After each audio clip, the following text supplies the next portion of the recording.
नमस्कार। ये आकाशवाणी शिमला है। अब आप राजकुमारी चंदेल से प्रादेशिक समाचार सुनिए।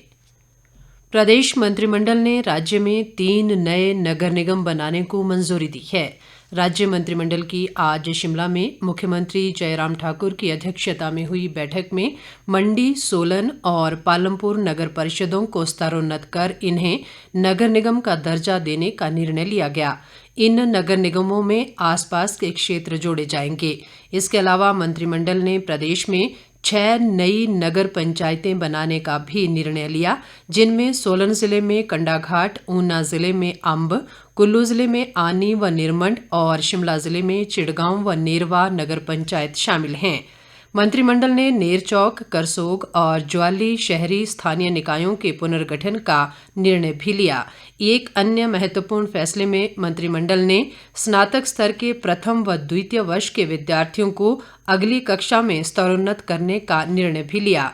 कोरोना महामारी को देखते हुए यूजीसी के दिशा निर्देशों के तहत ये फैसला लिया गया है। बैठक में 2 नवंबर से 9वीं से जमा 2 कक्षा तक के विद्यार्थियों की नियमित कक्षाएं लेने को भी मंजूरी दी गई, जबकि कॉलेज में भी केंद्रीय गृह मंत्रालय द्वारा जारी एसओपी की अनुपालना सुनिश्चित होने के बाद ही नियमित कक्षाएं शुरू होंगी। मंत्रिमंडल ने राज्य में शहरी स्थानीय निकायों सहित नवगठित नगर पंचायतों और नवगठित नगर निगमों में अगले वर्ष जनवरी में चुनाव करवाने का निर्णय भी लिया गया। शिमला नगर निगम के चुनाव वर्ष 2022 में ही तय समय में होंगे। बैठक में जनमंच कार्यक्रम को 8 नवंबर से बहाल करने का निर्णय भी लिया गया, ताकि लोगों की समस्याओं का निपटारा घर द्वार पर किया जा सके।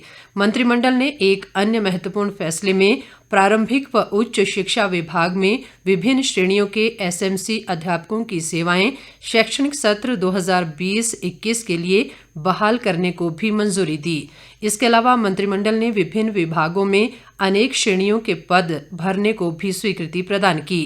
प्रदेश में 1334 पुलिस कांस्टेबलों के पद भरे जाएंगे, जिनमें से 976 पुरुष और 267 पद महिलाओं के लिए आरक्षित हैं। इसके अलावा पुलिस विभाग में नियमित आधार पर ड्राइवरों के भी 91 पद भरे जाएंगे। मंत्रिमंडल ने बैठक में शिक्षा विभाग में आउटसोर्स आधार पर तैनात आईटी अध्यापकों के मानदेय में इस वर्ष 1 अप्रैल से 10% बढ़ोतरी को भी मंजूरी दी, जिससे 1345 आईटी शिक्षकों को लाभ होगा। अग्निशमन विभाग फायरमैन के 32, ड्राइवर कम पंप ऑपरेटर के 11 और अधीनस्थ अदालतों में कॉपिस्ट के 22 पद भरे जाएंगे। इसके अलावा भी मंत्रिमंडल ने जनहित में जुड़े अनेक फैसले लिए गए। ग्रामीण विकास व पंचायती राज मंत्री वीरेंद्र कंवर ने पंचायतों से राष्ट्रीय पंचायत पुरस्कार 2021 के लिए ऑनलाइन आवेदन करने की अपील की है। उन्होंने कहा कि केंद्रीय पंचायती राज मंत्रालय की पुरस्कार पोर्टल साइट पर 15 नवंबर तक आवेदन किया जा सकता है। वीरेंद्र कंवर ने कहा कि पंचायतों द्वारा किए गए सराहनीय कार्यों के आधार पर उन्हें प्रोत्साहित करने के उद्देश्य से 24 अप्रैल को पंचायती राज दिवस पर 4 श्रेणियों में पुरस्कार दिए जाते हैं। जिला परिषद को 50 लाख, पंचायत समितियों को 25 लाख और ग्राम पंचायतों को 8 लाख रुपए प्रति पंचायत व प्रशस्ति पत्र दिए जाते हैं। खाद्य आपूर्ति मंत्री राजेंद्र गर्ग ने बिलासपुर जिले के लहड़ी में करीब 80 लाख रुपए से बनी पेयजल योजना का उद्घाटन किया।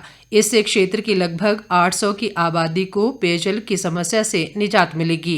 राजेंद्र गर्ग ने कहा कि योजना के अंतर्गत 5 किलोमीटर लंबी पाइपें बिछाई गई हैं और हर घर को नल के माध्यम से पेयजल उपलब्ध करवाया जाएगा। उन्होंने कहा कि अगले वर्ष जून तक घुमारवीं क्षेत्र के प्रत्येक घर तक स्वच्छ पेयजल पहुंचाने का लक्ष्य रखा गया है। चंबा जिले की जनजातीय पांगी घाटी के अनेक स्थानों पर लोगों को इन दिनों बिजली कटौती की समस्या का सामना करना पड़ रहा है। मिंदल, फिंडरू, शौर, पुरुथी और साहली सहित अनेक पंचायतों के लोगों ने इस समस्या के समाधान के लिए सरकार से आग्रह किया है। सेवा संस्था पांगी के अध्यक्ष हरीश शर्मा ने कहा कि बार बार आग्रह के बावजूद बिजली की समस्या बरकरार है और इन्हें जल्द दूर किया जाना चाहिए। इसके साथ ही ये समाचार बुलेटिन समाप्त हुआ। नमस्कार।